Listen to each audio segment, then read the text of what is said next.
Bonjour à tous, merci de vous connecter. Les derniers retardataires vont le faire au fur et à mesure. Aujourd'hui, on va vous parler de SCPI européenne et de durabilité. Avant tout ça, on va donc le petit ordre du jour ici présent. Donc on va se présenter l'un et l'autre avec Maximilien Lem de la Maison Périale. On va vous présenter des chiffres rapides du premier semestre 2022. On est en train d'intégrer les troisièmes trimestres 2022. On aura ça lors de notre prochain webinaire. Et puis, on va ensuite aborder le marché des SCPI en Europe avec les forces et les points d'attention, les notations ESG.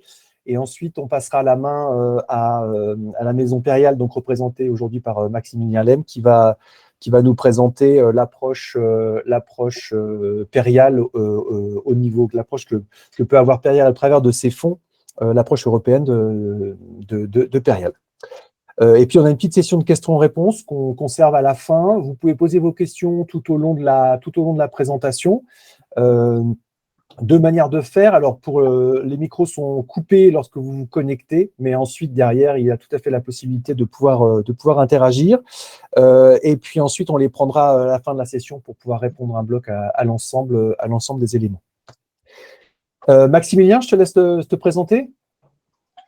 Bonjour à tous, merci d'être connectés ce matin. Je suis Maximilien Lem, responsable des partenariats pour la partie des conseils en gestion de patrimoine indépendant et principalement sur le secteur Paris-Île-de-France et le Sud-Ouest.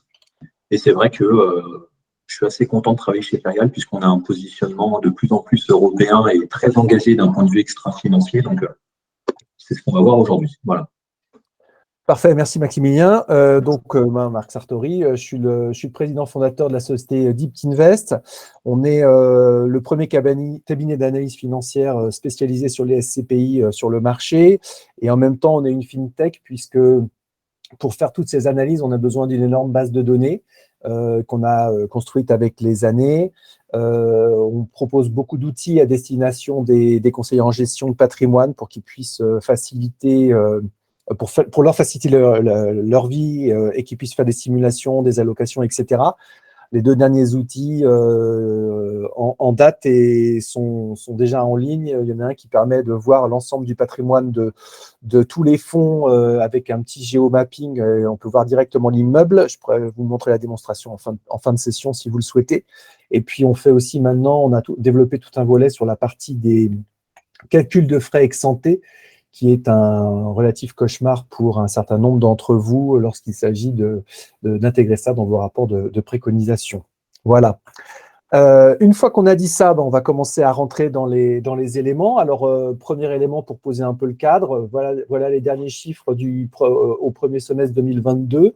On a une capitalisation un peu plus de 82 milliards de la place, SCPI de rendement et SCPI fiscal mélangé. Un peu plus de 209 fonds, donc toujours une croissance du nombre de SCPI disponibles, avec pour la première fois plus de 24 SCPI qui ont dépassé le milliard de capitalisation. Et on est parmi les records, on est à plus de 3 SCPI, enfin on a 3 SCPI qui ont dépassé les 4 milliards de capitalisation.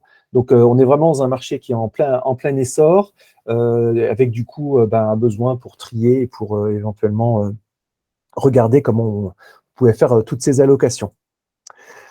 En Europe, qu'est-ce qui se passe? Alors, nous, on regarde toujours en termes de capitalisation sur cette partie-là. Ça va être tous les éléments issus des valeurs comptables du patrimoine, puisqu'on n'a pas forcément les répartitions pour chacun des pays en valeur vénale. Donc, c'est en valeur comptable, c'est-à-dire en valeur d'achat, y compris travaux, frais d'acquisition, qu'on va se baser pour analyser toutes ces présences. On a plus de 50 SCPI qui ont une présence européenne. Alors, quand on dit présence européenne, ça veut dire qu'elles ont au moins une ligne présente dans un des pays européens.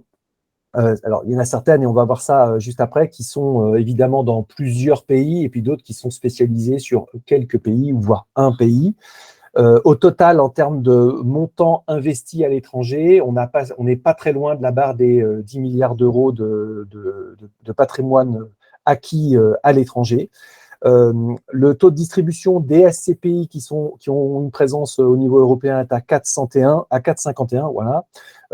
À noter que donc maintenant, avec ce nouveau calcul de taux de distribution, on va raisonner, et c'est maintenant directement comparable au taux de distribution des SCPI qui sont purement au niveau français, puisque toutes sont maintenant brutes de fiscalité, que ce soit fiscalité, toutes les fiscalités nationales restent maintenant indépendantes.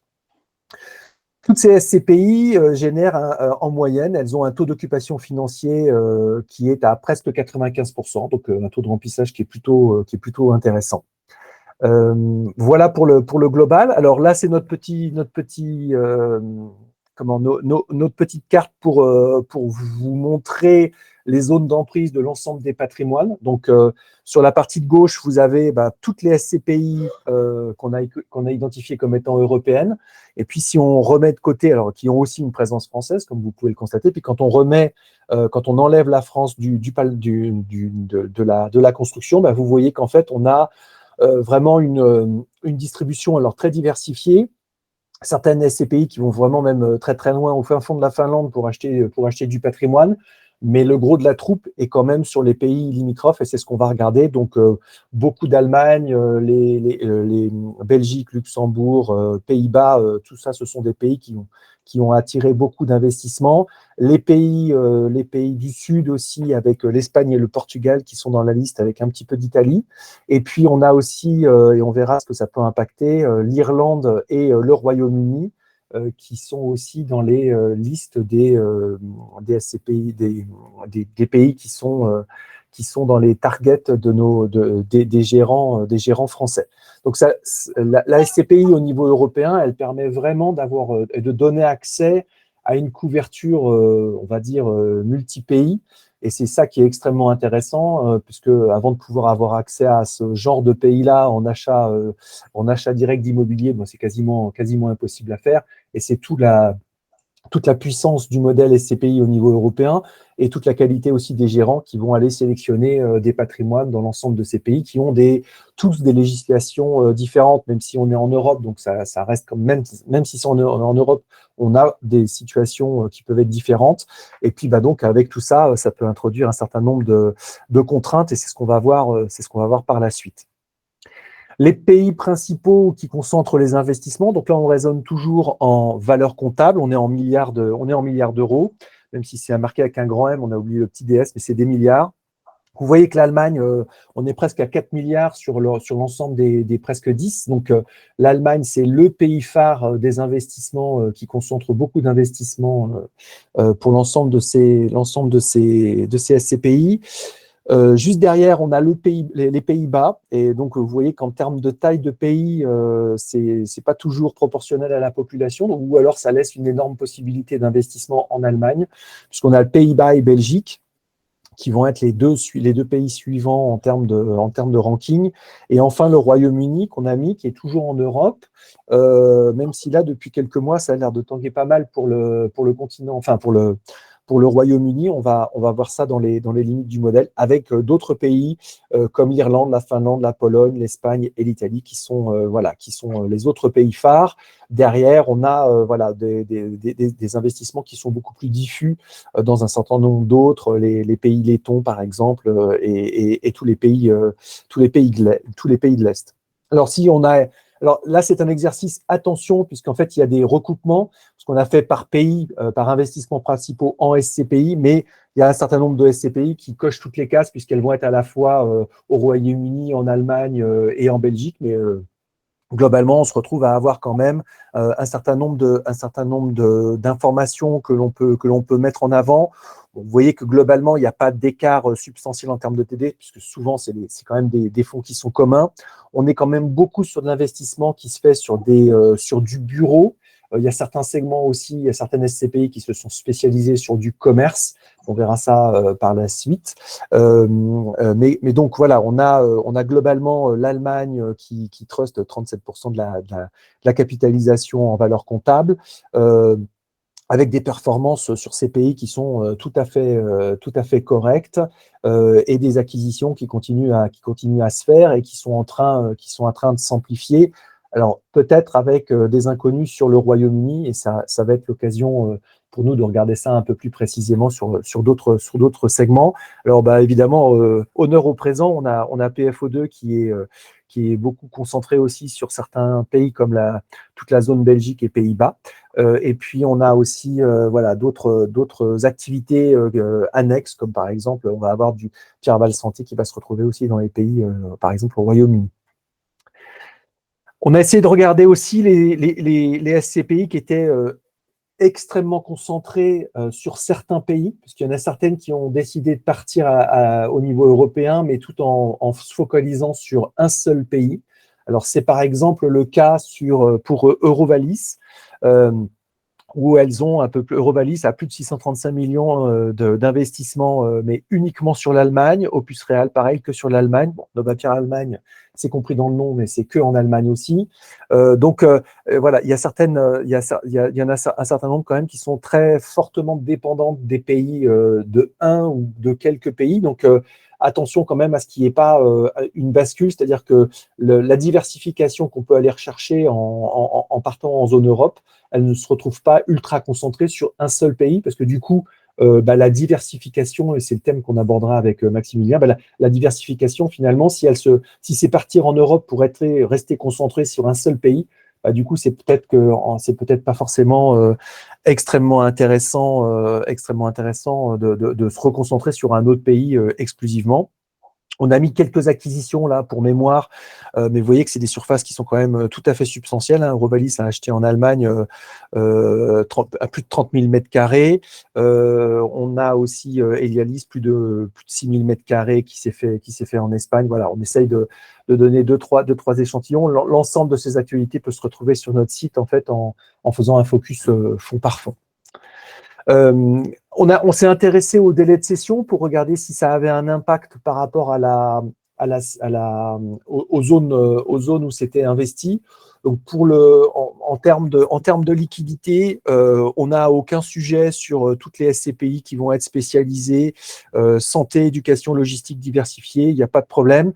Après, on a des énormes disparités, et je vais tout de suite le dire pour toute la partie en termes de liquidité, puisqu'on va avoir des très grands écarts entre les fonds qui sont spécialisés sur commerce et bureau, puisque c'est là où on a quand même le gros de la troupe. Et en fait, on va avoir des SCPI qui vont être où il n'y a pas de sujet de liquidité sur les bureaux, comme par exemple toute celle de Perial, où il y a l'activité les seconds marchés fonctionnent parfaitement bien, mais il y en a d'autres pour lesquels c'est un peu plus tendu. Donc, c'est quand même un élément à regarder, puisque quand CGP vous proposez des fonds à vos clients, vous devez regarder quand même comment se passe le second marché avant de les faire monter sur des SCPI. Il y a certains fonds où on a des délais qui sont quand même un peu préoccupants. Je vais en citer une pour mémoire, c'est Patrimo Commerce en l'occurrence, où on a vraiment des délais qui sont extrêmement conséquents.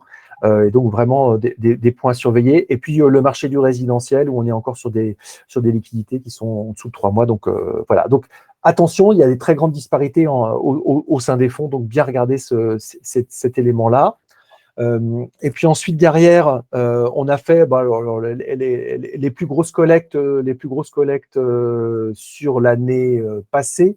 Alors attention, là encore, Épargne foncière avait fusionné, donc c'est pour ça ils sont dans les premiers en termes de collecte, parce qu'ils ont fusionné plusieurs SCPI les unes avec les autres.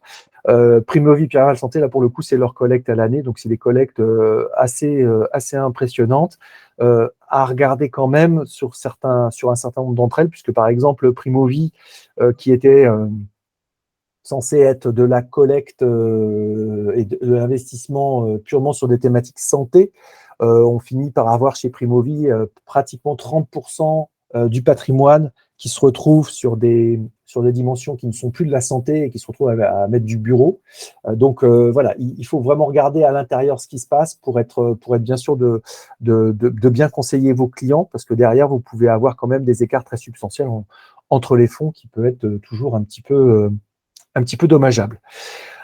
Les points forts des SCPI européennes, ça permettra de faire une jonction ensuite avec ce qui va être présenté par Maximilien. Bon, le point crucial que tout le monde vient chercher, c'est effectivement le volet fiscalité, puisque les SCPI européennes ont une fiscalité beaucoup plus légère que ce qui peut être en fiscalité purement française. Alors, évidemment, il ne faut pas aller chercher que ça, parce que sinon, comme toute carotte fiscale, il faut vraiment regarder ce qu'il y a derrière. Donc, le deuxième item qui peut être très intéressant, c'est de diluer son risque, c'est-à-dire de diversifier son investissement. Donc, la politique de diversification, elle peut avoir un intérêt, mais pareil, si vous ne reconstruisez pas un portefeuille monopays à l'étranger, donc il faut toujours aller regarder en fonction des profils des gérants ou là où ils investissent, parce que derrière, si vous vous retrouvez avec un seul pays en termes de diversification, vous avez raté votre cible. Et puis, la dilution du risque, elle se fait aussi évidemment sur le fait qu'on peut supposer que s'il y a des tensions sur les marchés immobiliers, ils réagiront tous de manière différente au niveau européen. On va faire des focus sur quelques pays juste après, mais effectivement, si vous investissez en Allemagne, en France, en Belgique, etc., même s'il y a des marchés qui sont communs avec par exemple, les taux d'intérêt qui drivent le marché de l'immobilier depuis toujours, il va y avoir des réactions qui vont être différentes. Par exemple, en Allemagne, vous allez avoir des pays qui vont être des cultures de pays qui vont être différentes par rapport à la France. Et c'est aussi ça qui est intéressant et c'est ce que les gérants vont chercher lorsqu'ils partent au niveau européen. Les marchés, donc, il y en a un certain nombre qui sont en forte croissance. Il y a toujours des opportunités d'achat dans certains pays. On en a listé quelques-uns, Allemagne, Belgique, Pays-Bas, Portugal. Il y en a d'autres qui peuvent être un peu plus problématiques. C'est ce qu'on va regarder juste après. On a vraiment, sur les pays baltes, sur la Pologne, on peut avoir vraiment des tensions.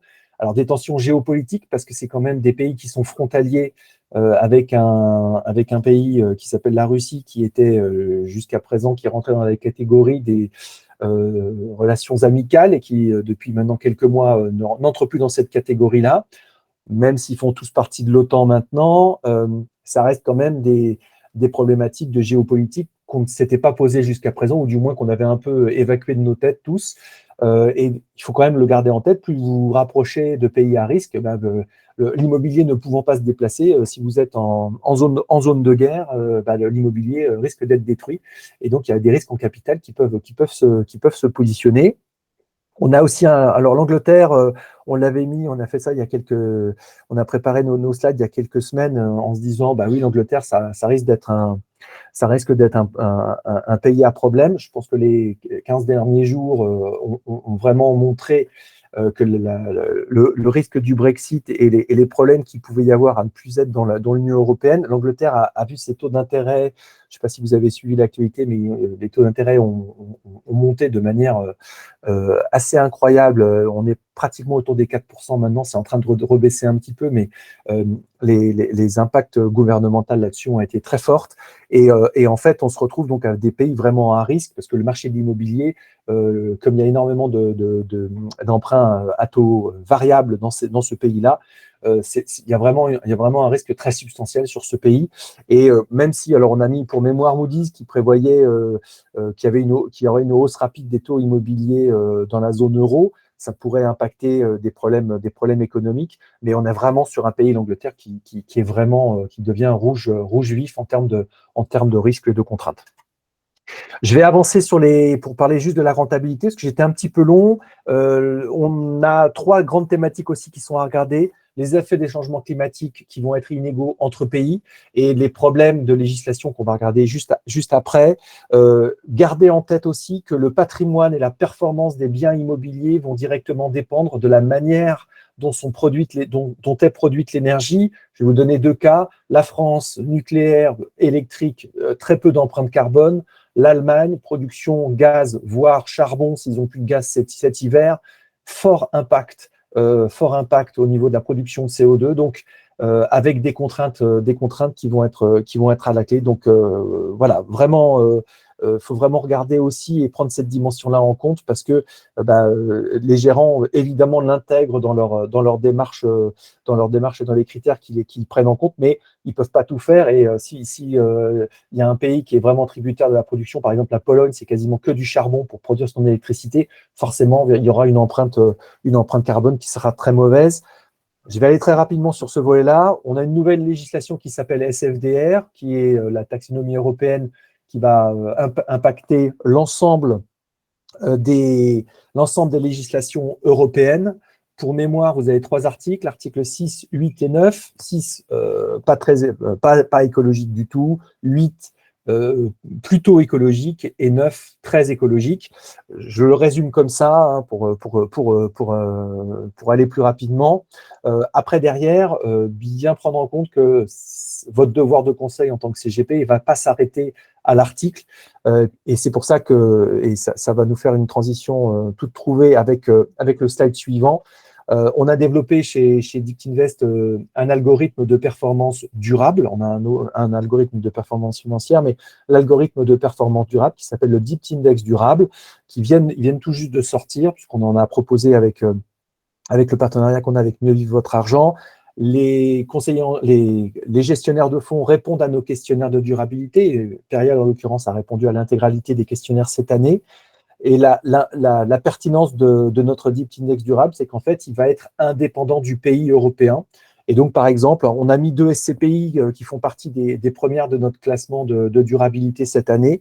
Vous allez avoir PFO2 qui va avoir une zone d'emprise tout à fait, une couverture tout à fait européenne qui se retrouve à avoir la notation de 61 sur 100, qui est donc plutôt très bien positionnée.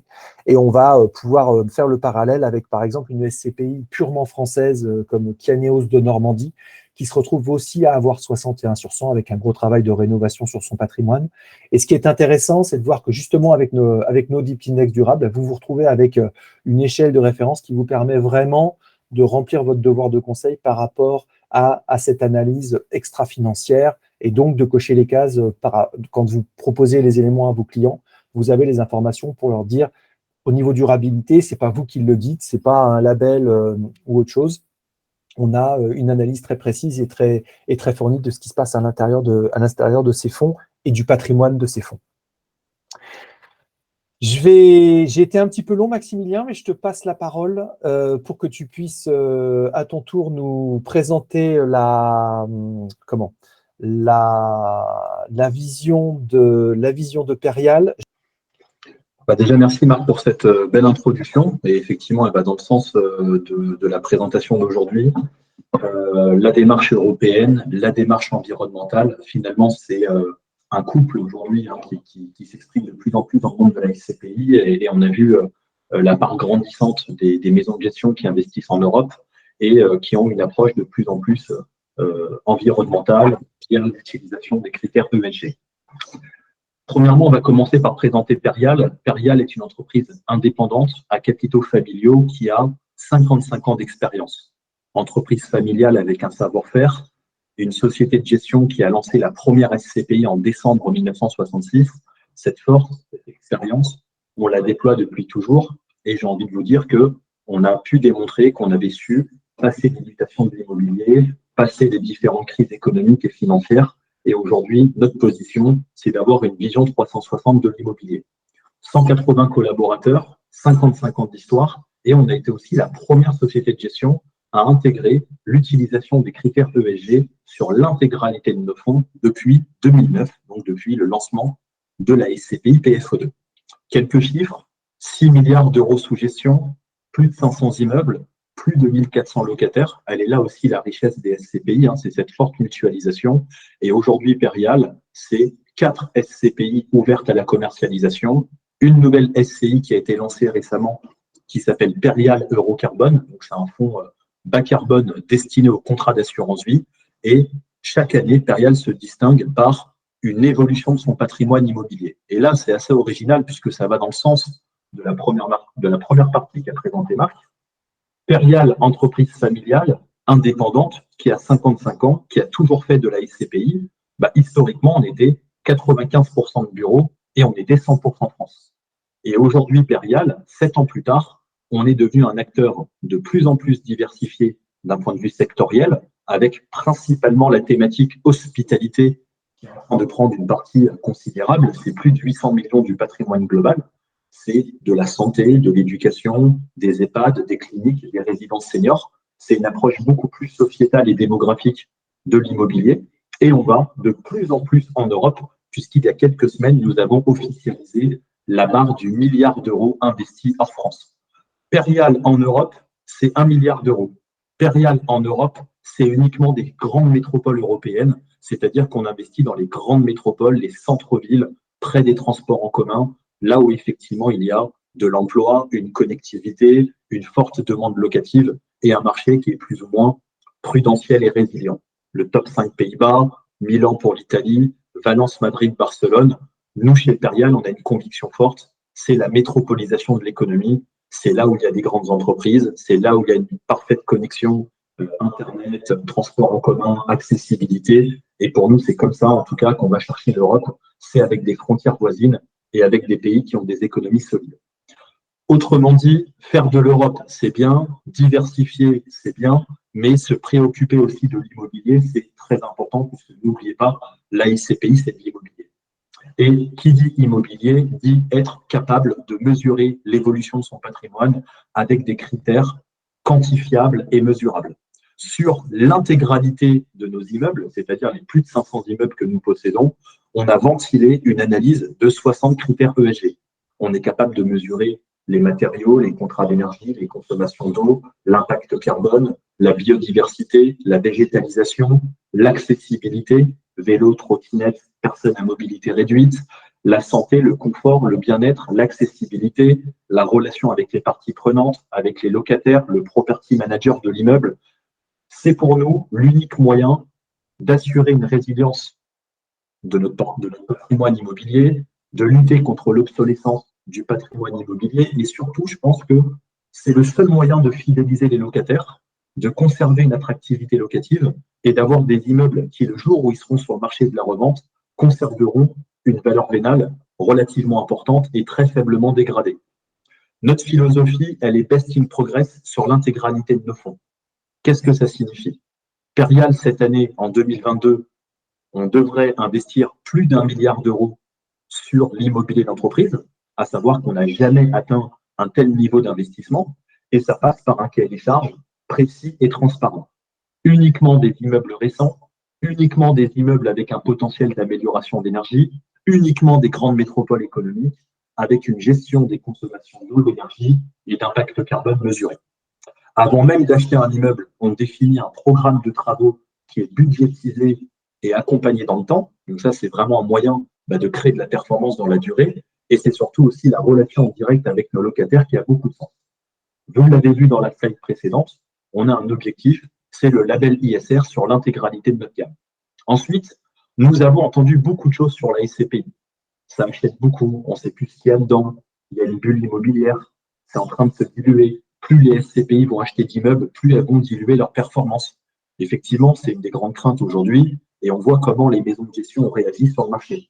Plus de diversification, plus d'Europe, toucher différents marchés. Nous, chez Perial, on pense que le premier critère de choix, c'est le sourcing immobilier et la sélection immobilière. Pour nous, ça passe obligatoirement par une analyse initiale. Cette première analyse, c'est une analyse objective avec les critères ESG. Donc, il y a une analyse technique et environnementale. Si l'immeuble y rentre dans le cahier des charges, il passe en comité de validation avec un audit technique, financier, fiscal, juridique, etc. Et puis, vous le voyez, le point numéro 6 est très important. Avant même d'acheter un immeuble, on définit déjà un projet de travaux pluriannualisé. Et quand l'immeuble y rentre dans le fond, on l'améliore dans le temps et on diffuse des rapports extra-financiers de manière à montrer la qualité de notre travail. Finalement, l'AICPI, c'est de l'immobilier. C'est un placement résilient. C'est un placement qui s'apprécie sur le long terme et il n'y a pas de performance sur le long terme sans conviction forte. Pour Perial, c'est d'abord l'environnemental, critères ESG, charte RSE, des immeubles certifiés et des immeubles dans l'économie réelle. Deuxièmement, les grandes métropoles européennes, c'est-à-dire des villes dans lesquelles on a confiance dans l'économie, dans la démographie, dans la prise de valeur que l'immeuble peut avoir et surtout sa valeur locative dans le temps. La connexion est très importante entre les personnes, avec les transports en commun, et on le sait tous, l'immobilier, c'est passionnant puisque ça s'adapte toujours aux mutations. Et nous le voyons, le bureau s'est adapté aux nouvelles technologies, à l'informatique, au flex office, au bureau serviciel. Le commerce est en train d'évoluer, la logistique est en train d'évoluer, l'hôtellerie est en train d'évoluer, l'immobilier s'apprécie dans le temps.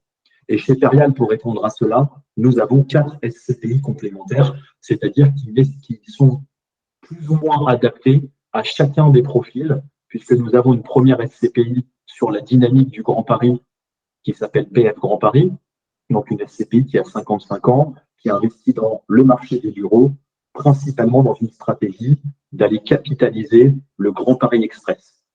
Principalement des bureaux, principalement des sièges sociaux, uniquement des immeubles qui sont près des transports en commun et près des futurs transports du Grand Paris. Elle s'appuie sur une dynamique immobilière et une politique de revalorisation plus importante que les autres SCPI. On a la SCPI PFO2 que Marc a présenté tout à l'heure, une SCPI qui est née en 2009, le lendemain du Grenelle de l'environnement, avec une approche environnementale. Je rappelle qu'en 2009, Perial a lancé PFO2 en écrivant dans les statuts la promesse de baisser les consommations d'eau de 30% et les consommations d'énergie de 40%.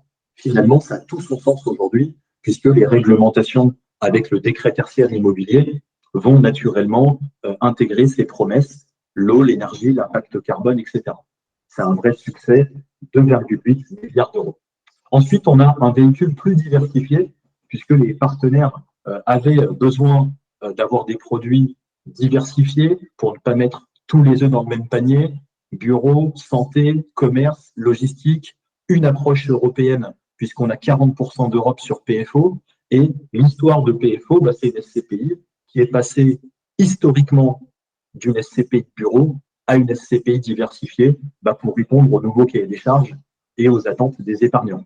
800 millions d'euros de capitalisation, et nous avons une SCPI plutôt démographique et sociétale qui s'appelle Hospitalité Europe, qui est 100% l'Europe hors France pour aller chercher des durabilités dans la durée des baux qui est beaucoup plus longue que ce qui existe en France. En France, on est sur des baux très court terme. En Europe, on est sur des baux de 10 ans, 15 ans, 20 ans.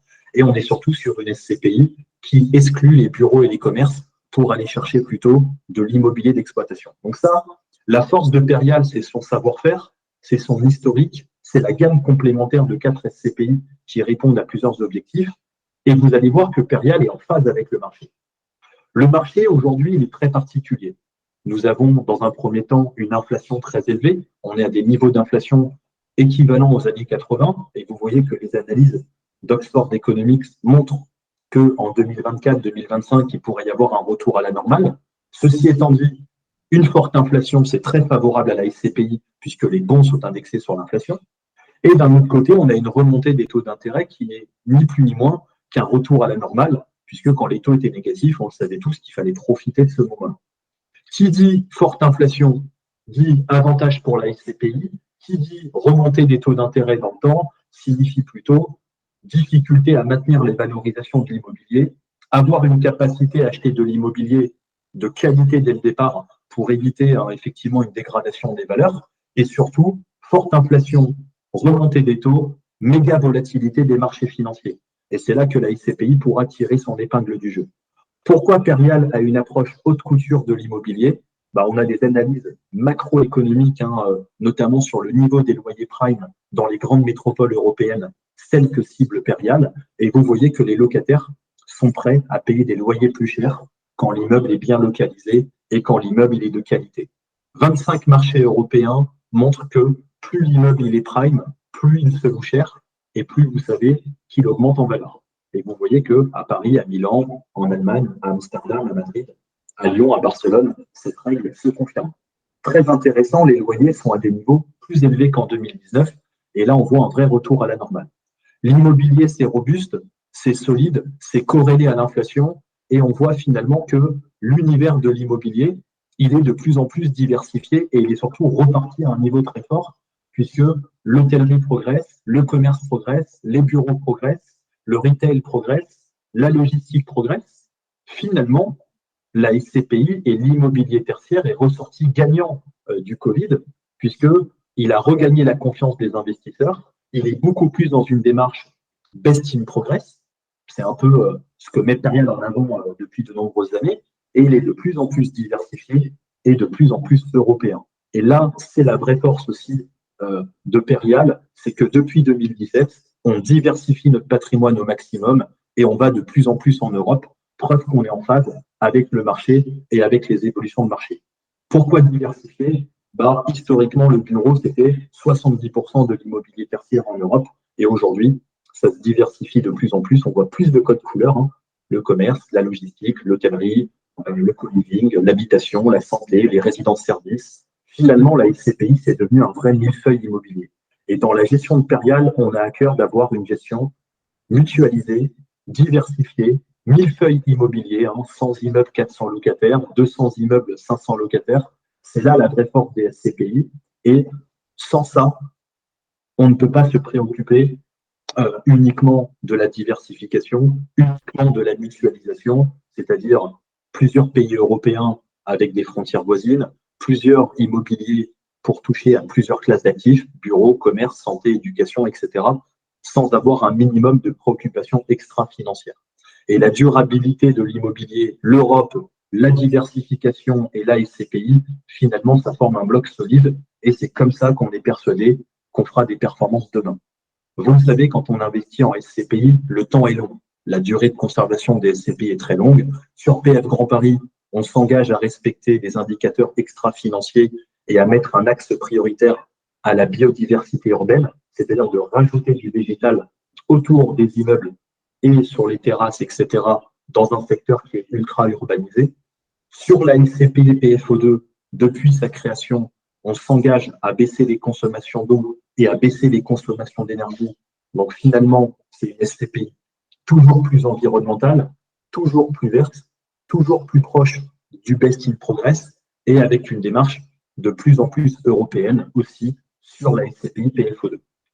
La SCPI diversifiée, elle s'est améliorée d'un point de vue sectoriel, d'un point de vue géographique, mais surtout, elle va s'intégrer dans une démarche de respecter les nouvelles thématiques de la résilience climatique en phase avec les accords de Paris. Donc l'objectif, c'est de diffuser, après qu'elle obtienne le label ISR, un rapport extra-financier dans la thématique de la résilience climatique, avec encore une fois un respect des méthodologies européennes, c'est-à-dire que chaque immeuble investi dans différents pays devra respecter les règles en vigueur à l'échelle européenne.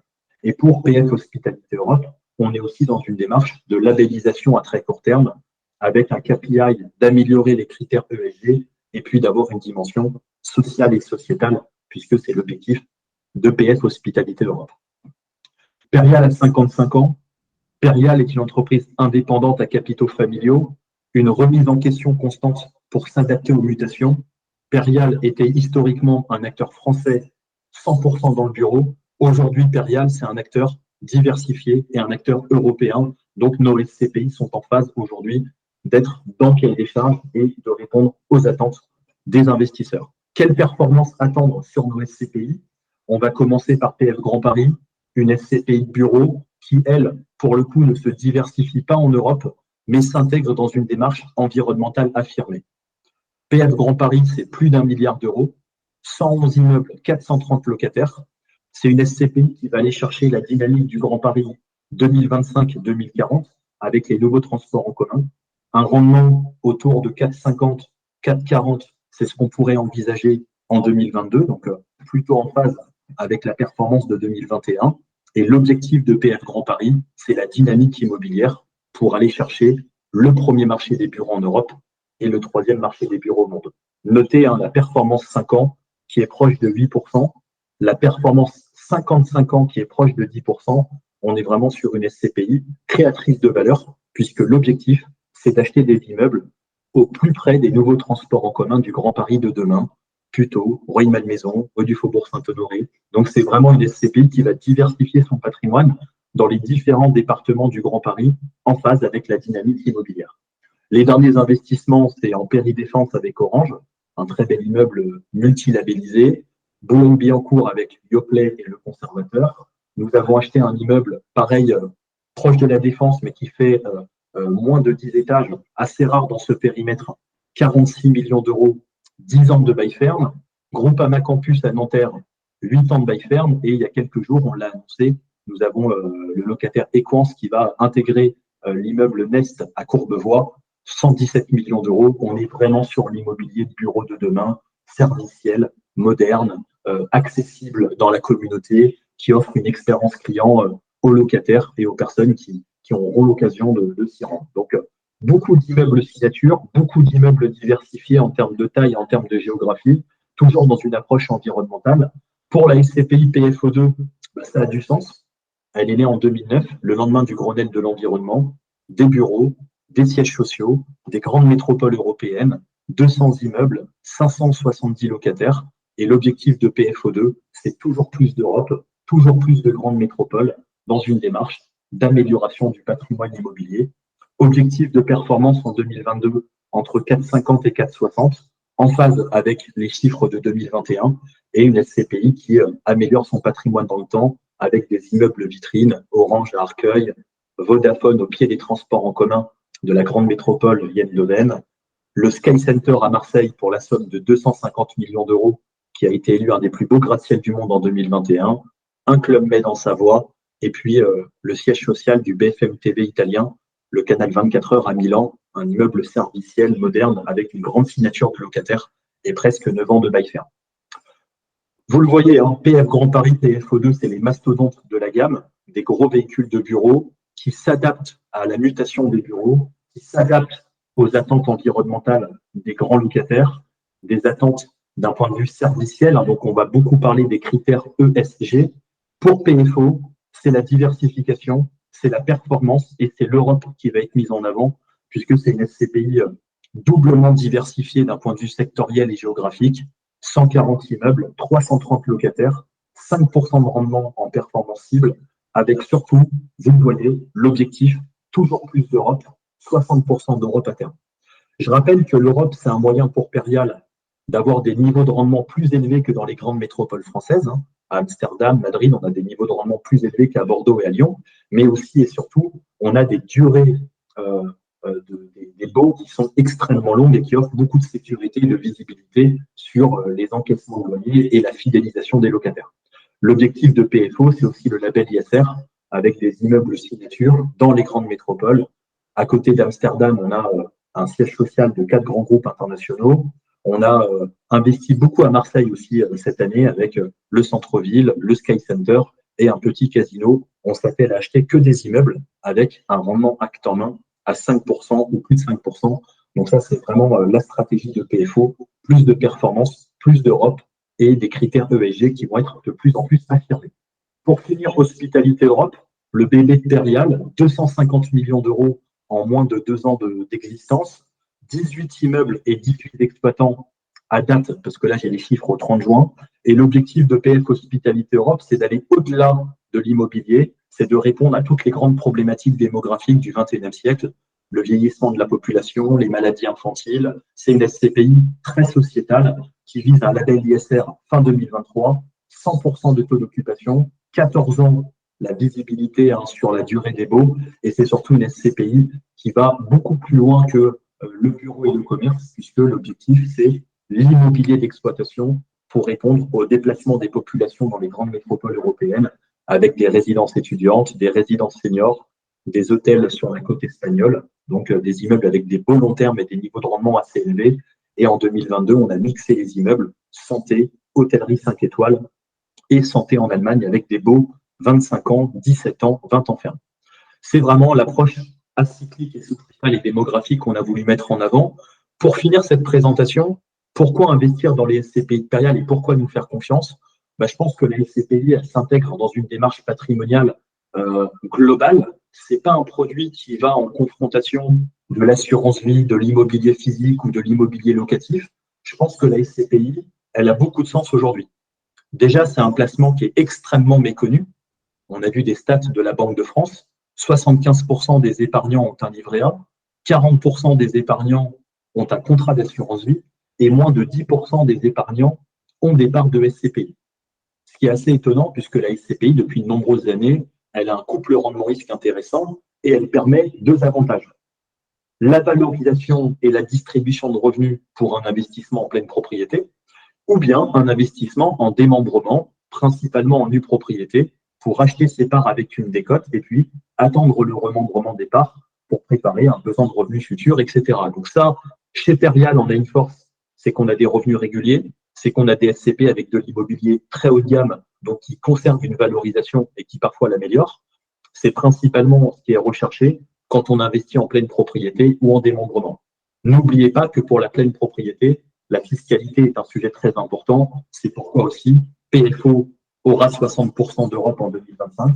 PF Hospitalité Europe est à 100% européenne. Et il y a un vrai avantage à investir dans les CPI 100% Europe, puisqu'il n'y a pas de prélèvements sociaux et la fiscalité est très intéressante.